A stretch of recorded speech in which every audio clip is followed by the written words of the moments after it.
name is Liyah, and I'm one of the interns for the Office of Multicultural Affairs, and today I'm here along with my fellow coworker, Harley Lynch, and we're going to be talking about anti-callout culture. Hi, I'm Harley. I'm another one of the diversity and inclusion educators. That brings up a good question. Liyah, what is callout culture? So callout culture is a social phenomenon that involves calling out someone who has had problematic behavior and placing that on social media or on a public platform, usually without the person's consent. I've seen that personally in primarily Facebook, actually. I'm active on leftist Facebook, and I see a lot of people being called out on there. So we would like to start by discussing when call-out culture has worked, when it hasn't worked, and some of the problems with it. So examples of when call-out culture has worked. So callout culture began as a way for Black woman-identifying activists on Tumblr to publicly address the hate and racism that they were receiving. Tumblr was a site that virtually, when it kicked off around 2011, it didn't have any form of blocking. So the only way that someone could really address, or rather get rid of the hate that they were receiving, was to publicly call out this person in order for this person to, well, be berated for their actions. I've seen personally, in terms of people who are called out, as mentioned, we have people who have done or said racist things, we have people who are abusers, we have people who've committed sexual violence. I think those would be the top three categories of people I'm seeing the spotlight drawn upon. In terms of whether call-out culture is actually effective or not, I think we need to start by looking at the severity of the action committed. Definitely. I know one example that comes to mind for me is the beauty guru and makeup artist Jeffree Star. Jeffree Star, ever since his MySpace career began in around the early 2000s, he's been a very controversial figure on social media. Jeffree has been accused and seen publicly being misogynistic and very racist towards women, particularly Black women. He has been called out many times, and he continues to do that behavior. And I think that's a good example, is when the first time happened, people were more willing to forgive because it may have come out of a place of ignorance. But when he showed that he didn't care about learning, he didn't care about the people he hurt with those comments, then I believe that was a case of when call-out culture became more effective, because it was showing someone, this is not okay, this is not permissible, this behavior is outdated and it's hurtful and abusive towards marginalized groups.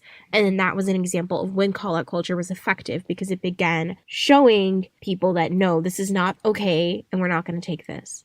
I've also seen some people say things like, if you've already called out the person once, then why do you have to keep it going? In the cases of Jeffree Star and other very visible celebrities, often they have a virtual paper trail of call-outs. And that was, I think that would be because, in terms of what you were saying, in that Jeffree Star has been called out multiple times, it was shown from the beginning that he didn't really care that much, and so I would say that callouts at this point aren't functioning so much to educate the individual as they are to educate those who might be in the part of their following. And in terms of Mr. Star's fans, they do not always care, but call-out culture can sort of shift its focus from centered on the individual to just public education if that person refuses to listen. Right, definitely. And I can also educate the activists or the people who are not involved in these fandoms at all. I know that many people didn't even know who Jeffree Star was. And then when all of this came out, they learned very quickly, oh, this is not someone to be trusted. This is not someone who should be respected or followed. And we are not going to pay any attention to them, which I think is really good, because it shows this is the truth and you need to stay away from this. In terms of the steps of call-out culture and how it should function, so obviously, as we've discussed, the first call-out would be placed on the individual before it becomes less functioning to educate them and more to just warn the public of this is an unsavory person. I've actually seen it propose something called call-in culture, which is more individual focused and less immediately airing the grievances against the person for everybody to see. And I think that's where we have to determine whether the severity of the action actually warrants public call out for dozens, hundreds, maybe even thousands of people to see. Because if it's something small, like a microaggression, and you have confidence that the person might have not actually known what they were doing, then I would say it's probably more appropriate to talk to them first rather than going on, say, Facebook and saying, "Hi everybody, this person is a flaming racist." But if they start spouting hate speech and it's very clearly they know what they're talking about, there's a clear intent, I would say skip the conversation, just go straight to the call out. What do you think about that? Yeah, definitely. That actually is one of the issues I have with call out cultures. It seems more like people are shifting away from educating the individual and more so creating a social media movement or something big on social media. For example, I'm in a lot of Jewbook groups, which is the Jewish Facebook groups for millennials and Generation Z. There's a lot of drama in those groups because some people often say things that most of the time, I think they don't realize it's problematic. And rather than someone individually messaging them and saying, hey, this is problematic, you need to delete this, or you need to explain further what you were saying, they will often go into attack mode. And I'll give a personal example. One of my close friends, she made a post about how she believed that it was okay to spank your children. She said it was not any of her concern to tell parents how to discipline their children. Someone, rather than privately messaging her and saying, hey, I disagree with you because such and such, they screenshotted her status on her private Facebook page and they posted it to one of the Jewbook groups.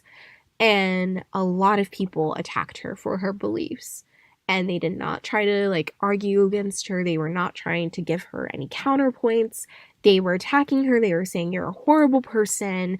You're uneducated. You don't care about abuse victims. It went very far, and she had to block a lot of people, and she also had to leave a few groups because of that. And it's very problematic because she's not only of a marginalized religion, but she's also of a marginalized race. She's a Hispanic Jew.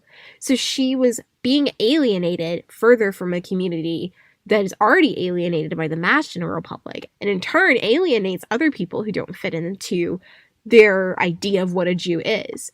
So it became a point where it was attacking a marginalized victim who may have not known better, who may have not generally known why people felt this way about physical discipline of your kids. And I think that's also where we get into, we have so much language surrounding social justice at this point, and of course there are people who mock that, but some of it is very useful. We often overlook the fact, though, that language might not always be accessible to people who are not actively in the community.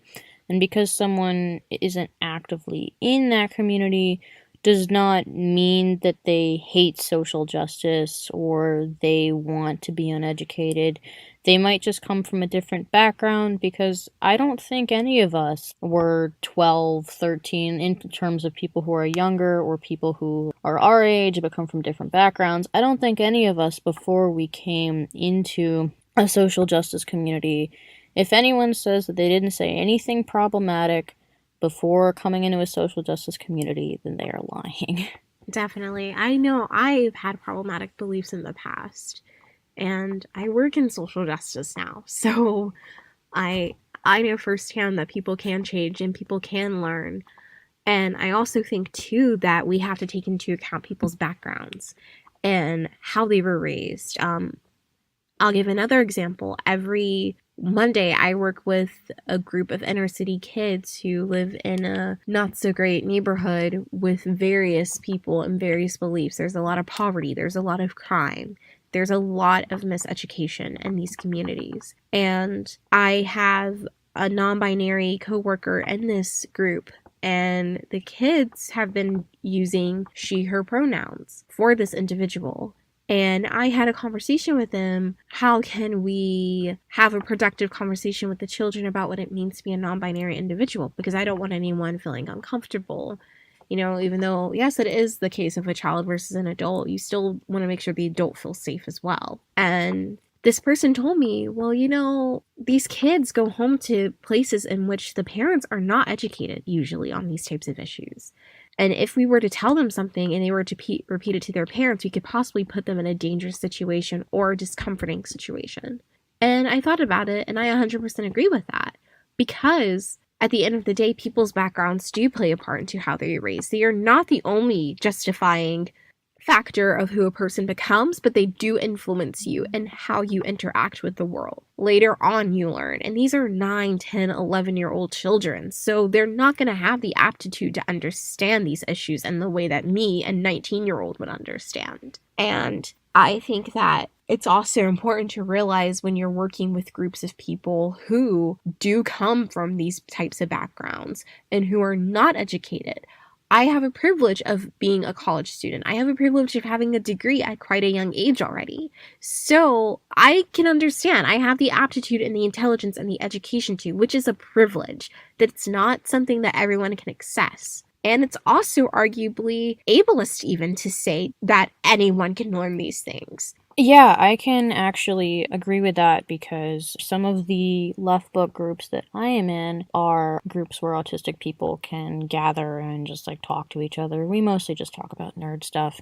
Anyways, the rules in those groups are a little less tight than other left book groups because a common misconception is that if someone has neurodivergence, then they can't learn these tenets in the same way that non-neurodivergent people can. And that's not true, but something that might seem obvious to other people who don't function in the same way, because no one functions mentally the same. So if a non-neurodivergent person says, hey, this was really inappropriate, people like me who might not immediately see how the thing that they said was inappropriate or don't understand why they're being interpreted a certain way because that's not what they meant, but they have problems with phrasing tone so that other people can understand it on the internet. Call-out culture has become a little problematic in that regard because there's, again, going back to the whole immediately going to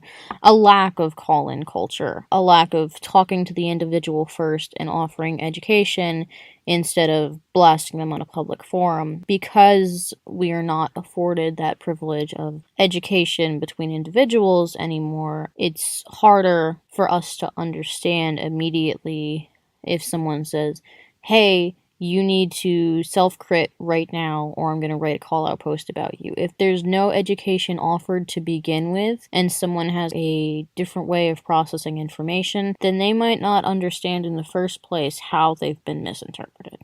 Yeah, definitely. I absolutely agree with that. For a little bit of context as well, is that I am in a group dedicated to Jewish people who have ADHD or at least are on the spectrum of ADHD and behavioral disorders. And a lot of them go through issues in their everyday life in which they're not able to process things as easily as other people are. And they also go through issues in which their behaviors and their emotions can impact the way their words come across, which can sometimes be perceived as problematic to some people. And it's important to realize that, again, like you said perfectly, Harley, not everybody's brain is wired the same way. Not everyone thinks the same way. And it's so important for us to make sure our language is accessible in a way that is understandable to majority, if not all people. And also that we approach it by the individual as well, that we tailor it to where it can fit someone. So for example, I know you well, Harley, because we work well together. So if, say, you were to say something that was problematic to a Jewish person or to a Black person, I could say to you, hey, Harley, this is problematic as such and such, because I know the way you think and I know the way you work. Just like if I were to say something problematic about trans people, you could easily come in and say, hey, Liyah, this was problematic because you know the way I think and the way I work. However, if I don't know the way someone works, I would either seek out a resource for someone who does, or I would tailor it into a way that is engaging and accessible in a way that would not alienate them, but rather draw them in so they would want to learn more. Yeah, I've seen another thing that's heavily stressed in these groups, at least the ones that I'm in, is intent versus impact. A lot of times, people who are not even just people who process things differently, although I would again argue that that applies to everybody, but oftentimes, I didn't mean it, I'm sorry, is taken as your criticisms don't matter. And oftentimes that's not at all what the person is trying to say. They're just trying to be like, I did not mean it that way. I'm sorry. So one of the things that I would argue that call-out culture has actually done well, has introduced the concept of impact versus intent. Again, that needs to be exercised on a more call-in culture spectrum first. But the fact that call-out culture, thanks to these individuals who started this movement, can give us a platform in which to give a apology of, hey, I didn't mean for that to come off that way, but it did. I'm really sorry. I didn't mean that, but I understand your criticisms and they're valid. I will keep that in mind.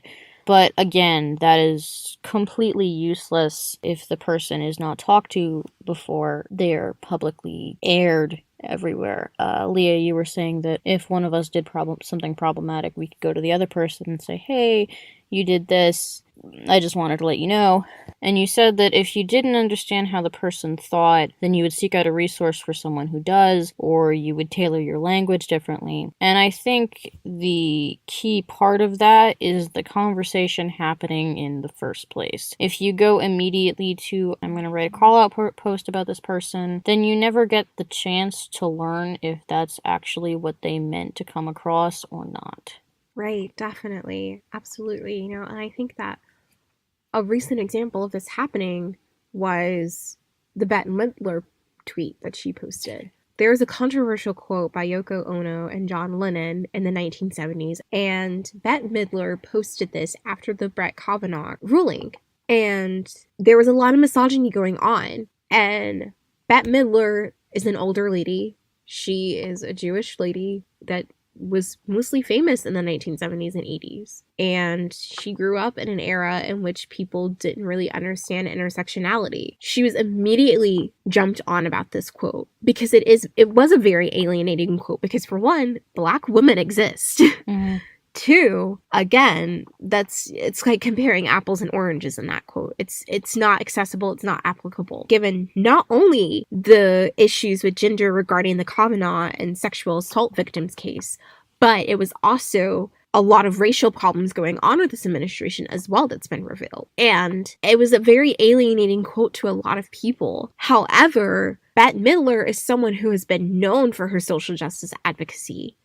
And this may have been a case in which she genuinely did not know that what she was saying was wrong. And she also may have not genuinely realized that it was very alienating towards Black women identifying people. Immediately after the backlash, she posted an apology that was, in my eyes, it was taking more so personal responsibility than most celebrities who were called out. It was saying, you know what, I didn't think about that. I'm sorry, and I will do better. And I think that it's very important that we distinguish with this case of how call-out culture was effective and how it wasn't effective. It was very effective because she immediately understood the point and she realized that's very alienating to a certain group of people. And it's also ignoring the fact that Black women not only have to deal with a gender spectrum, but they also have to deal with a racial spectrum. And there's a whole multitude of problems that go into that. However, it wasn't effective